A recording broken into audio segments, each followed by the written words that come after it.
Hey everyone, and welcome back. This is the fifth installment in these startup basics. Today I want to talk about something that is a little intimidating for some people, and it's basically the legal entity you should choose for your business. How do you decide that? Now, unfortunately, I think usually everywhere you look, it either says talk to a CPA, an accountant or an attorney, or if you actually find the different types of entities, you basically see a bunch of jargon descriptions that are kind of in legal entity talk, right? Instead of speaking the language of the average person who just wants to start up a business so that they can do what they love, right? So I thought I would go about things a little differently, and I'm going to try to describe your situation and tell you what you should pick. So first, let's talk about the three main differentiators with these entities, okay? And those are initially setting them up and the cost and time involved. The second one is the liability protection that some provide and some do not. And that has to do with protecting your personal assets, not the business assets. And then the third is kind of tax benefits, or let's just call it tax treatments and position, and how some may do better than others, right? Okay, so I'm gonna describe your situation, and one of these six, hopefully you will fall into, just as close as you can get is probably gonna be the best choice for you. And then to make things even easier, at the bottom, in the description for this video, you're gonna find a link to a document that I created called Legal Entities at a Glance. And that's going to show a little more detailed, kind of in a matrix. It's going to set up, here are your different entity choices and here are the different criteria that you would be interested in, distinguishing. And then you can kind of see there exactly what the different entities do. Okay? So let's start off, and I think I'm actually just going to read here what I wrote. I'm back for these in the description, and because they're very short, and I think it should do a pretty decent job of explaining the differences, okay? All right, so let's go in order of what I would think would be your most likely, or what I would recommend the most for somebody starting out with a small business, all right? So we'll go most likely to least likely. LLC, the limited liability company, is, in my opinion, by far going to be the most popular choice for a small business starting out, okay? You are starting a business by yourself or with other people, and you're willing to pay a little money and do a little work to get the benefits of limited liability. Okay, this is usually a good choice. Next one is sole proprietorship. It's just going to be you in this business for the foreseeable future, and you see very little risk of liability. You just want to start making money on something you're already making or doing and enjoy. Professional S corporation.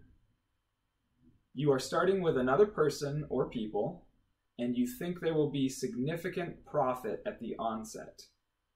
Because of that, you're willing to pay more money and do more to set it up to enjoy the better tax treatment than an LLC, for instance.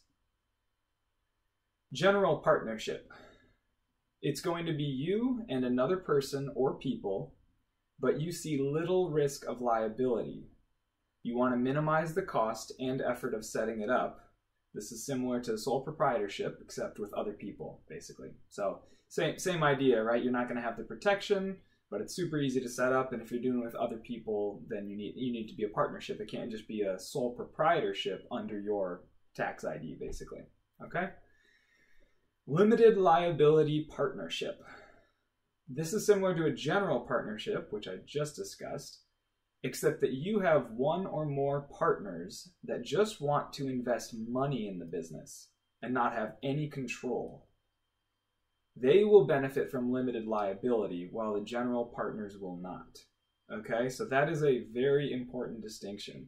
A lot of people hear limited liability partnership, and they think, oh, this partnership is like the LLC. It protects, everybody's personal assets from anything bad that could happen in the business. That's not the case. It only protects the limited partners, okay? Or I think they call them, I actually forget exactly what they call them. I guess it is, so there's general partners, and then there's, let's call them limited partners. I'm pretty sure that's what it is. Because they're not just limited in liability, they're limited in control. Because they cannot, dictate or manage or I think even advise. They're basically investing, here's money, and now you go do your thing, okay? And then the last one is a professional C corporation. So this is kind of your, Amazon, Walmart, the big boys that are traded on the NASDAQ and NYSE and all that stuff. And I guess I'll just read, C Corps were much more common before LLCs were available. Now, one of the biggest reasons to use one would be if you intended to do an IPO. So that's the initial public offering, and that's making your shares available to the public, right? Interestingly enough, there has been a little shift away from the C Corp even for that, okay? Because now you have to be a C corporation to offer your shares on the public stock market, right? But once you turn into a C corporation, you hit what's called double taxation, which means the corporation is taxed at 35%, I think always, and then anybody who receives income or dividends or anything, a salary from that company, they're going to be taxed separately. So if you're selling a C Corp to investors or to anyone, out on the public market, you're going to have to pay a bunch of taxes in that right away. If you're the person that started this business and you want to get out. Now, there's a shift away from that in the sense that people are realizing, hey, I can still sell my company or a significant number of shares in my company while maintaining it as an LLC or something else.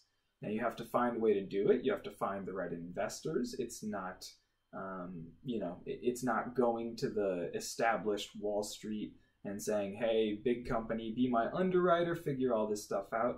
It's not necessarily as simple as that, but if you're selling a company for $100 million and you want to save $35 million, then it might be a viable thing to do, right? So, and of course it's not never that simple, but that's kind of the concept, okay? So let's wrap it up. Like I said, please check out that spreadsheet that should hopefully, just give you a little matrix and say, where do you fall in this box? And, you can pick which one makes the most sense. So leaving it at that though, I would like to ask a question. Which one of these sounds most likely for your situation? Are you starting up a business? Do you have one already? Where do you fall into this? And have you had any good or bad experiences with any of them? Otherwise, just ask questions for clarification or comment below, and I look forward to seeing you next time.